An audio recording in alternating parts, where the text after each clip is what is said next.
Mr. Henry. Hello. Nice to Ma'am. see you. Thank you. Welcome, Mr. Henry. Ma'am, thank you. Nice to see you. Nice to see you.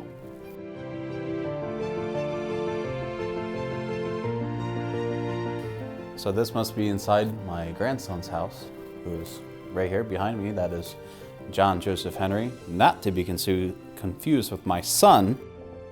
I have quite a lot of sons. But that must be Mary Rebecca Henry, his wife. He represents the family pretty well. Ma'am, why don't you describe a little bit what's in here? This light has been here since the house was built in 1832, and it's a very interesting light.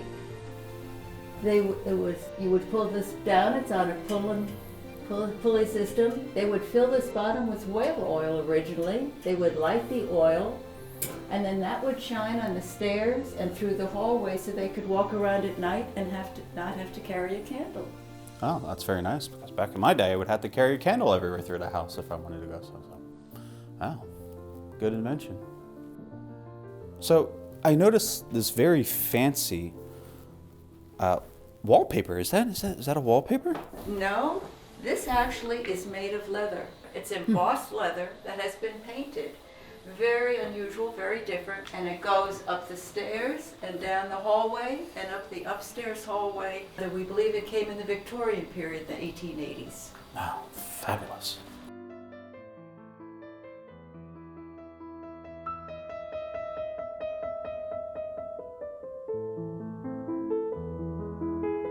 So this must be the front parlor of the house.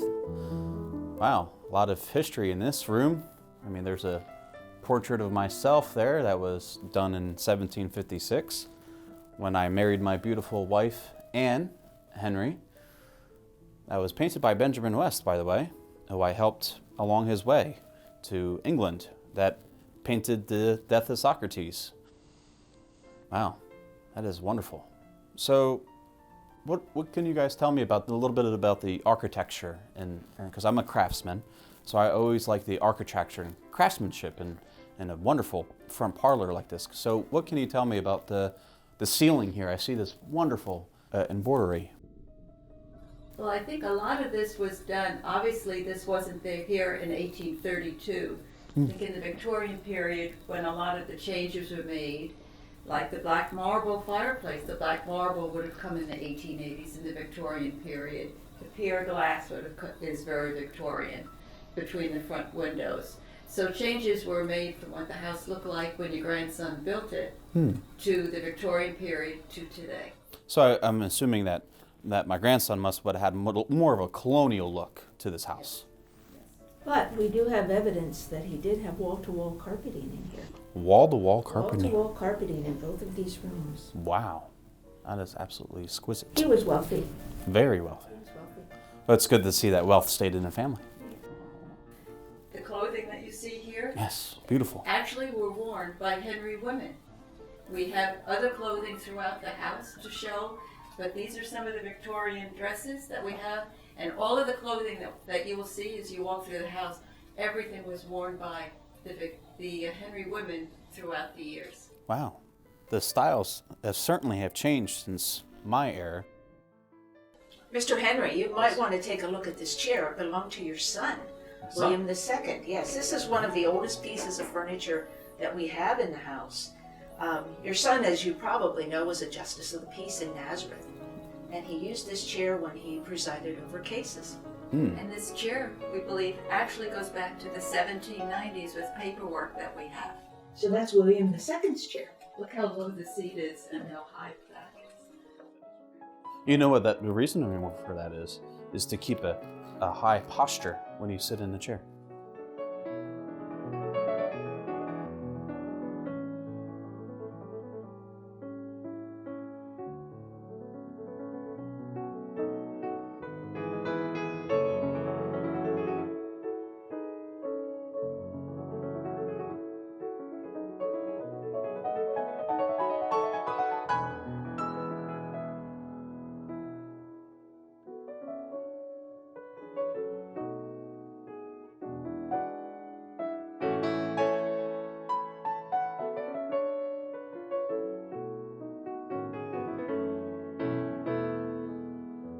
So I've noticed in the second parlor here of the house that there was pocket doors to separate the two rooms. And that's very nice, so that way you can close it to have privacy in case you wanted to have one guests over there and guests over here, correct? Well, originally this was the dining room. Oh. Yes, when the house was built, this was the dining room, but it became very fashionable to have two parlors. And of course, your grandson wanted to be fashionable. Of course. So they did some renovations in 1884 and moved the dining room back to the back and made this a second parlor. So you could do entertaining formally in the front parlor, and this became like a family room. Oh, nice. So that way you can shuffle the kids in here while the adults talked in the other room. Absolutely.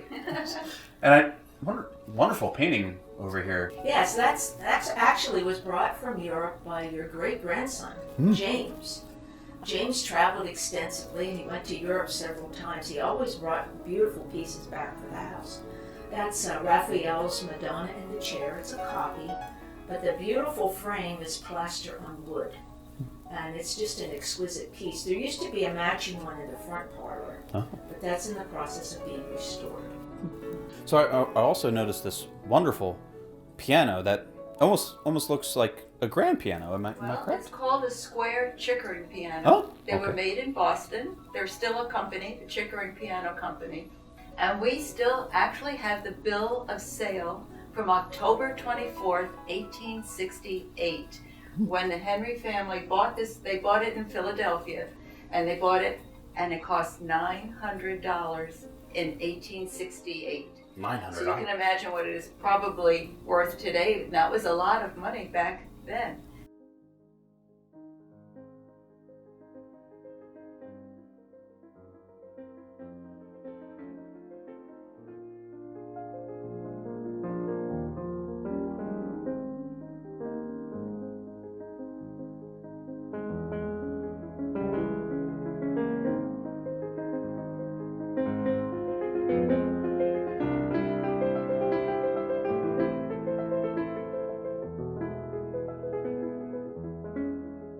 So this is the dining room that was added later on to the house. And what year was this added? 1884. Up until that time, this was a pantry area that was more like a walk-through from the main house into the kitchen.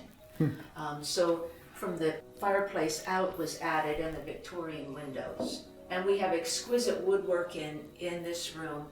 It's all yellow pine, and the back of the doors carries through to the chair rail. It's just an exquisite room. Absolutely But beautiful. also in this room we have some other pieces from your great-grandson's European trips. The mantel clock is from France, and a lot of the silver tea sets he brought from England. I heard some rumor that they had a tradition every couple, a Thursday or once a month? At Christmas. At Christmas, time. oh, At at Christmas. Christmas time, they would bring 100 oysters per person. 100 oysters. Per person up from Philadelphia. We don't know how they brought the oysters up and kept them fresh, but they brought them up, 100 oysters per person. They would have a grand feast on Christmas Eve. Christmas Day, they all stayed home in their individual homes, mainly because their servants then could be at home with their families. It's very nice. And this is a hair wreath.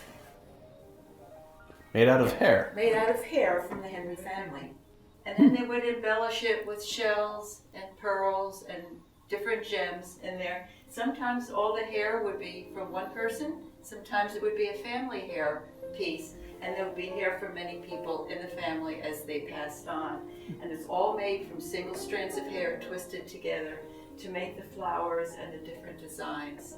So that again was very Victorian in the 1880s. This is another interesting window door. It would open at the top like a Dutch door. This would also open in the bottom half, but as you look out, you can see the summer kitchen, the root cellar in the middle, and the smokehouse in the right side. And we like to keep the summer kitchen open to show people when they come through what a summer kitchen would be like and why they had a summer kitchen, because it got so hot in the house, they cooked outside. Mr. Henry, we have some very interesting artwork also here in the dining room. The picture here above the sideboard is a painting of Bethlehem's first house. And it was actually located at the site of the Hotel Bethlehem. It was subsequently moved to the Bethlehem Rose Garden and been restored by the Bethlehem chapter of the DAR. Interesting. Another interesting fact you might like to know, I actually spoke to a member of your family about 20 years or 30 years ago who lived across the street, and she remembers as a child on Christmas Eve they ate across the street and they had dinner there, and she remembers the adults ate first, children ate second. She remembered that very clearly. And this was after they went to church for Christmas Eve service. And then on Christmas Day, they came here, and this was set up as a formal table, and they had Christmas dinner here. The dishes that you see in the next room were actually taken across the street for Christmas Eve for the family to enjoy, and then they were brought back here on Christmas Day for a formal dinner to enjoy again here, and they were called their Christmas dishes.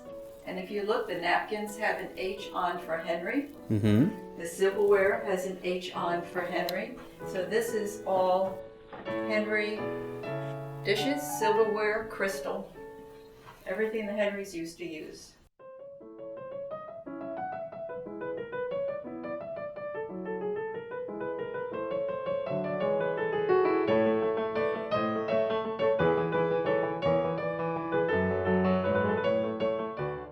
This is the original kitchen. Okay. We have some very beautiful things here. The transferware china over in the closet was from Staffordshire, England. It was Ridgeway china. The pattern is Pomerania, and we have a service for 20 people. It was used by your great-great-grandson Granville and his wife Mary Elizabeth Krause. They married in 1869, and it's said that Mary Elizabeth brought those dishes with her when she married Granville. The dress here right in front of the dishes was Mary Elizabeth's mother. Mrs. Krause lived in Bethlehem, and she made that dress for herself around 1860. And we know that because a lot of the clothing and the pieces we have in the house, your ancestors actually labeled them for us so that we know who things belong to. Very nice. And again, you can notice that the women are still very short in this time period. I mean, that was not even 5 foot tall over there. And this firearm above me, I noticed, as me being a gunsmith myself, that there's a different type of lock on it. That's not a flintlock. So what kind of... It's called a percussion cap. I think that came after your day. Yes. Yes, there's no flint on it. You pull that back and the percussion cap comes down and it sets off the powder. So that's the ignition source. Very clever. Yes, it is clever, yes. That was made right here on site as well. Oh. Yes, your grandson, John Joseph, made that here. I believe it's... Right down the road, less than a quarter mile, was a Henry factory where they made the guns. So it was right down the road. Very interesting. And I noticed it's a half stock and it's a double trigger. Very, very nice. Very nice piece.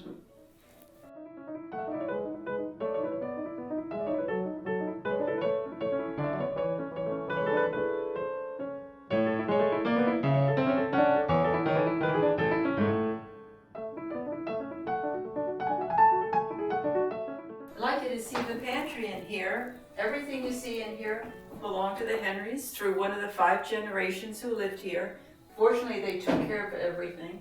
And since the house never went out of the Henry family, everything that's here is original to one of the generations. So interesting. you might enjoy seeing some of the things that might even go back to almost your day or a little beyond. Oh, very interesting.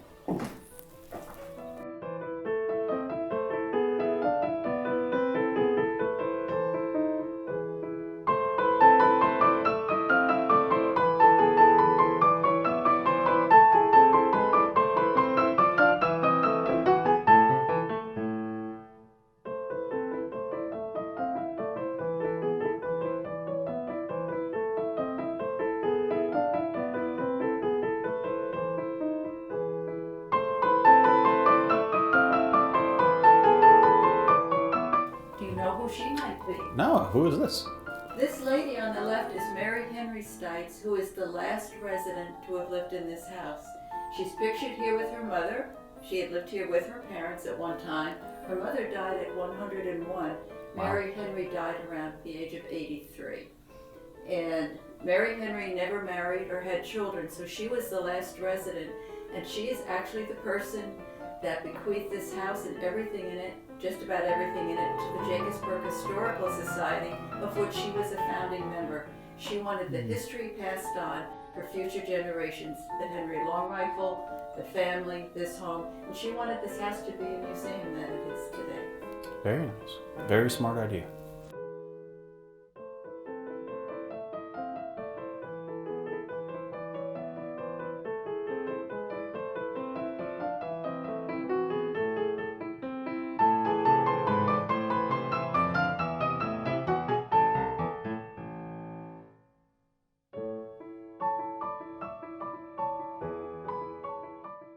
So this room almost looks a little bit more, almost to my time period. Yes, this room we set up as to be an 1832 bedroom, what it would have been like when John Joseph Henry built this house. And when we do move to the next bedroom, you'll see a Victorian bedroom. But this is what it would have looked like in 1832. One of the interesting things, if you look under the bed, you would know what that is. Yes. But we ask children today, what is that? The answers are hysterical. To keep their cans of soda, you name it, they have. And when they find out what it is, they're very surprised. Yes. So I noticed that this fireplace is a little more colonial than Victorian. Yes, it fits the period, so people can see what the house is like when the house was built in 1832 versus the Victorian period or later. So the downstairs would have had more of this look back in the colonial Yes. days. Yes.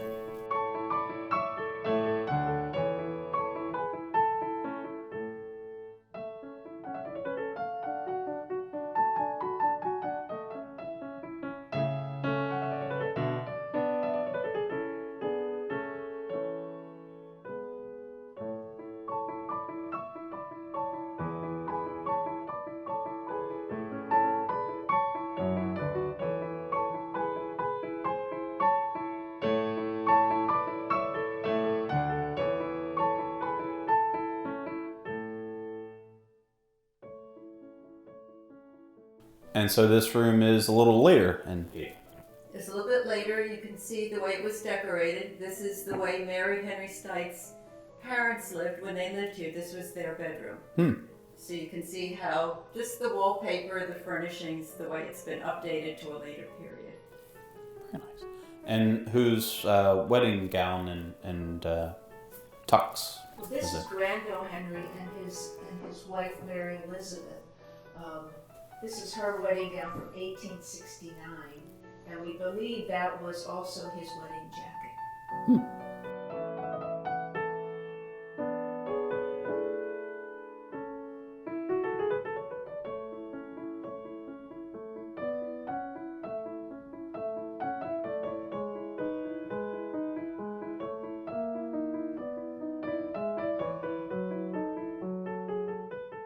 Mr. Henry, this is the children's room.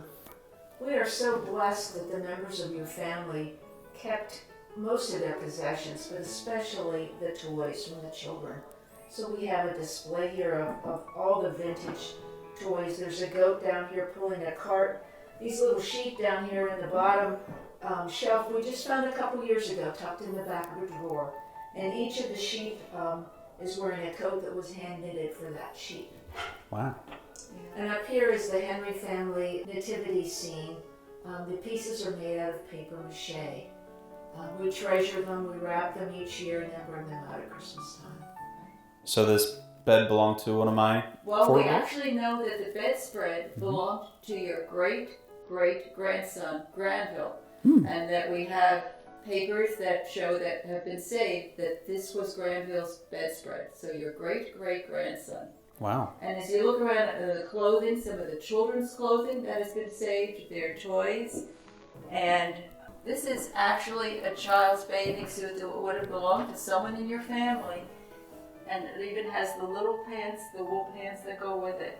So this is a child's bathing suit. And also what's very interesting, you know, me, again, as a craftsman and also a person that actually helped formulate the steam engine, but I love that these little dogs are actually on wheels. They can have them on a little leash and walk them. Fascinating toy. They're adorable.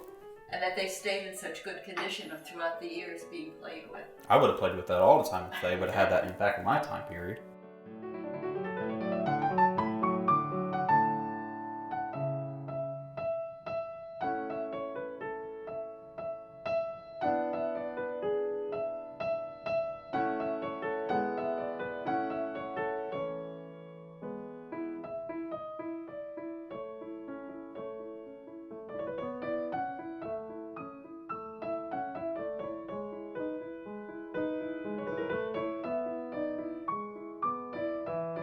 So this, I'm assuming, must be a gentleman's room. Yes, it is. This was used actually by your great-great-grandson Granville, and also by Dr. Thomas Stites. They used it as their gentleman's study, sort of their room to get away from the feminine things in the house. The picture above the mantel is Matthew Krause. Matthew's daughter, Mary Elizabeth, married Granville. Very nice. One of the pieces of furniture in here that we're asked about often is this piece. It's called a smoking stand, and it's for cigars, cigarettes, or pipes, with the cutting piece to cut the cigars and keep the cigarettes. But it's just an interesting piece to have that all together.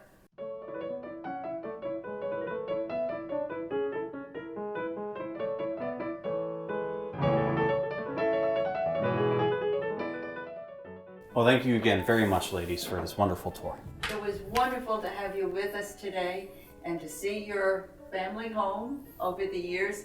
And we'd like to invite all of you visitors to come back and see us during the year. We have many events, our living history events, and please come and join us throughout the year at Jacobsburg Historical Society.